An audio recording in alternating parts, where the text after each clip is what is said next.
So my name is Terrence Masson, and I grew up, well, let's see, in Massachusetts from first grade through undergraduate school at UMass. Prior to that, I was in 6 or 7 different places when Dad was in his medical school. So I've lived in Texas and all kinds of other places. Graduate school is in New Jersey, William Patterson. So I remember like on a TRS-80 cassette, programming little asterisks and ASCII characters. That was like grade school for me. And high school started programming. I was, voted most artistic in my graduating high school class. So I was very much a left and right brain together, always super techno geek with the art pencil in my hand. I started in CS at UMass from undergrad, transferred to a BFA program for fine art. And this was again in the mid 80s. So when the first Macs came out and then the Amigas came out, my head exploded and said, this is what I want. I don't have to write ray tracers anymore. I can kind of start using other people's tools. Forget about punch cards like you started. So that's how I focused. I got into CG in my undergraduate, my BFA. This would have been about 85, 86. I get bored easy. So I like to do lots of different things. So in my career, flown the Millennium Falcon for George Lucas on Star Wars movies. Got South Park started with Matt and Trey back in the summer of 96 for 2D animation, pipeline stuff. Pipeline and layout, that's probably the 2 biggest areas that I covered. I started basically as a lighting, shading, comping TD.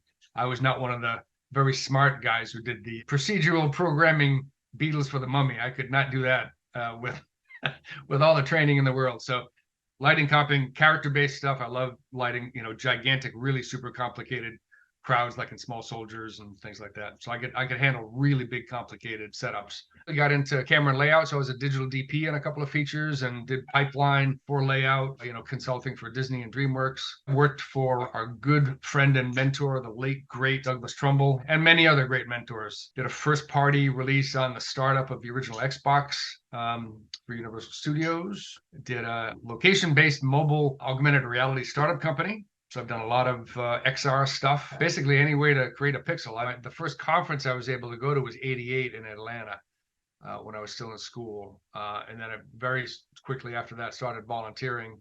I think Isaac Kurlau, gave me my very first volunteer opportunity in the late 80s sometime, maybe it was 1990, doing like a special projects TD thing. And then I was hooked. Then you know what it's like. You just roll over from one committee to the next, you get asked to do something else. And for SIGGRAPH, it really culminated in a big way in 2006 when John Finnegan asked me to be Computer Animation Festival Chair in Boston. And I had the best panelists in the world. It was amazing. Yes, you did. It kicked butt. That was probably, that was a real career highlight. I was amazing. I thought, wow, well, that's peak. That's it. I'm done. I can't do any better than this. And then in 2007, I was asked to be full conference chair. I don't know how different it is today, but back then you had a 3-year run up. So it was 2007 that I got tapped to be conference chair for 2010. So it's a full 3 years to get up to speed with developing the vision and thinking about your committee chairs and their subcommittees and the whole vision statement and then shadowing the 2 previous conferences. So I got to shadow 2008 and 2009 fully as everything was kind of coalescing together. So that's so conference chair in 2010. And then I guess after that, my longest running thing was chair of the Outstanding Service Award Committee. That's the correct. Yeah. So basically the volunteer of the year. So I did that for 4 years, I think, after that. And I am currently unencumbered, except for sitting on the very important 50th anniversary conference committee with Mary and Dave and Bonnie and the others. So before we get into the 2010 conference, I want to get a little more of the backstory of the 2006 Electronic Theater, and specifically one of the most memorable things from any SIGGRAPH conference at any time was the Etch-a-Sketch during the intermission of the 2006 show. So give us a little backstory. You can Google up, there's an image out there of me standing in front of the gigantic screen. So Yeah, I just had the idea. Wouldn't it be cool to do, an opening audience participation thing? Because SIGGRAPH is not special interest group in graphics. It's in graphics and interactive techniques. That's our full official title. So I thought, what would be more fun than having an interactive giant Etch-a-Sketch up in front of 3,000, 4,000 people and a large audience of SIGGRAPH. I had remembered that there was a Pong version of this general concept done years before by Lauren Carpenter. And so I called Lauren. I said, "Hey, I've got this great idea. I want to do this thing." And he says, "Well, I own the patent on that, so I'm glad you called me." Said, "Oh, I'm glad I did too." And so I described to him how it would work, and I contacted the Ohio Arts Company to get the official license and Guinness Book of World Records thing. And finally, Lauren and Rachel, his wife, said, "Let us just do this for you. Let us do the back end engineering. I've got the code. It'll be." So that was amazing to have Lauren Carpenter, original founder of Pixar, and his brilliant and talented wife, Rachel.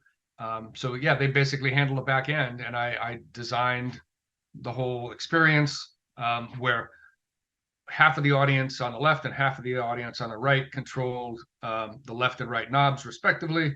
And it's the most bizarrely fascinating hive mind experience.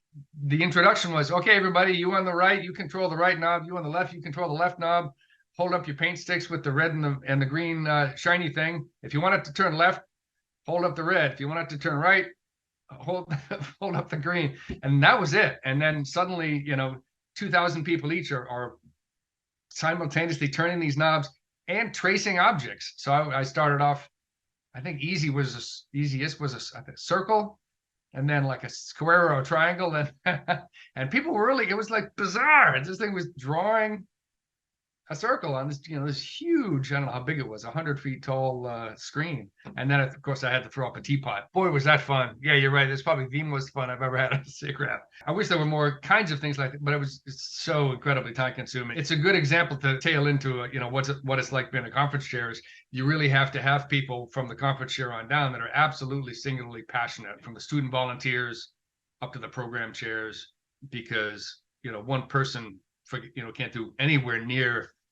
everything. You've got to really have people that focus and are passionate and are driven on their areas of focus. That's really a lot what the conference chair does, is put together a program committee and then their subcommittees, and work with the contractors, in partnership with all the volunteers. I've got this infographic about all the person months that it takes to put on a conference. And I think the net number was 5 person years of hours to put on 4 days of conference. The keynote speakers, fantastic coup with Don Marinelli of the ETC and Jim Morris of ILM and Pixar. Couldn't be 2 different people on the planet equally brilliant. So the keynotes were definitely special. My singular keyword from the day one to all of my committee and subcommittees was wonder. I just had people keep refocusing on the word wonder, and to have that be the experience of people walking in. People should be reminded, coming off of 2008, 2009, that was just absolutely devastating because of the economy and the attendance, and the budget was just decimated the year right before me. So, my budget was slashed. It was a really potentially severely adverse condition to be able to put on a conference. There was huge pressure to strip it down, think simple, and that's not my way. So I think we pulled off a great conference. When you're dealing with any kind of multi-million-dollar budget, it's not always, we don't have the money. It's a matter of who gets to prioritize, right? That's a lot of what I did being a producer for so many years, brought to the spreadsheet of SIGGRAPH that most conference chairs didn't. I think we were able to put on a conference to rival any ever for 40% less budget. And I don't think any attendee noticed. Boy, the gaming was great, education, e-tech. Remember how much fun Forge was? George. One thing I should mention, SIG Kids, my real passion for different age groups, basically. That was something that, SIGGRAPH, it's an educational conference. It's, basically college and postdocs and up. But there's always the challenge of, well, how do you get new blood? How do you keep people interested and inform, bringing in high school groups and even earlier. And this going way back to my Bunky and Boo Boo.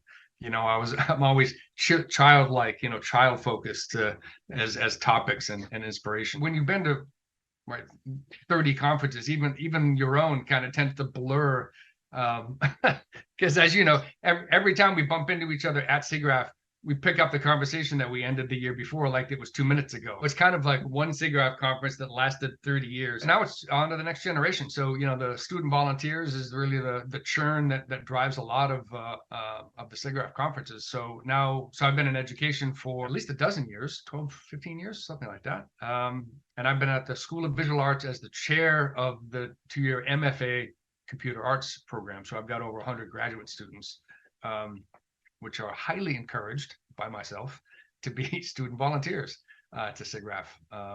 So that's what I'm doing now in New York, and it's great. I did write a book called CG 101, a computer graphic industry reference, back in '97, I guess it was. Did a second edition, did a Japanese edition, but it's currently in its electronic form on historyofcg.com. So anybody can go out there to historyofcg.com, and there's more stuff missing than there's in there because it's just a personal passion project.